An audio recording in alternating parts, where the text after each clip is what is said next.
Nikita Mirzani ikut buka suara soal petisi boykot Saipul Jamil muncul di TV, sebut aksi warganet sangat berlebihan. Aksi glorifikasi penyambutan Saipul Jamil saat bebas dari penjara menimbulkan pro kontra di kalangan halayak ramai. Sudah beberapa hari ini, banyak pihak meluapkan kekecewaannya soal aksi penyambutan Saipul Jamil tersebut. Bagaimana tidak, publik dibuat kecewa dengan aksi penyambutan itu, terlebih pria yang akrab disapa Bang Ipul itu merupakan pelaku pelecehan seksual terhadap anak di bawah umur. Publik menilai, tak seharusnya Saipul Jamil disambut bak pahlawan saat bebas dari penjara. Tak sampai di situ, kini publik pun semakin dibuat geram saat banyak stasiun TV yang memberikan panggung untuk Saipul Jamil pasca bebas tersebut. Sesaat setelah itu beredar pula petisi boykot Saipul Jamil untuk muncul di TV. Bahkan hingga artikel ini ditulis petisi tersebut telah ditandatangani lebih dari 500.000 orang.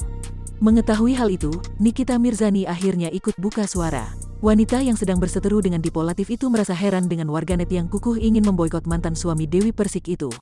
Menurutnya, aksi boikot tersebut dianggap terlalu berlebihan. Pasalnya, Saipul Jamil sendiri telah menerima hukuman, maka dari itu Nikita Mirzani menilai aksi boikot itu terlalu lebay. Pendapat saya tentang Saipul Jamil yang baru keluar dari penjara tuh sebetulnya kalian terlalu lebay.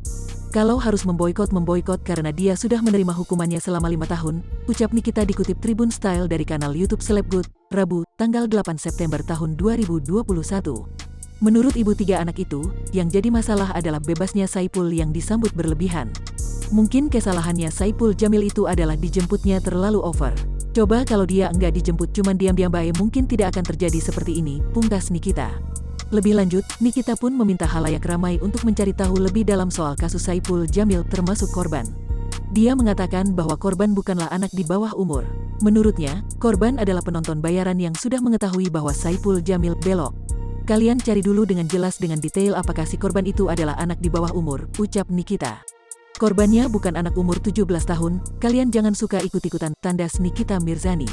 Seperti diketahui, Saipul Jamil telah resmi bebas murni pada Kamis, tanggal 2 September tahun 2021 lalu. Kebebasan Saipul Jamil dari Lapas Cipinang, Jakarta Timur disambut dengan meriah oleh para penggemarnya. Karena hal tersebut, kebebasan Saipul Jamil justru menuai kontroversi. Tak sedikit publik menilai penyambutan kebebasan Saipul Jamil itu terlalu berlebihan.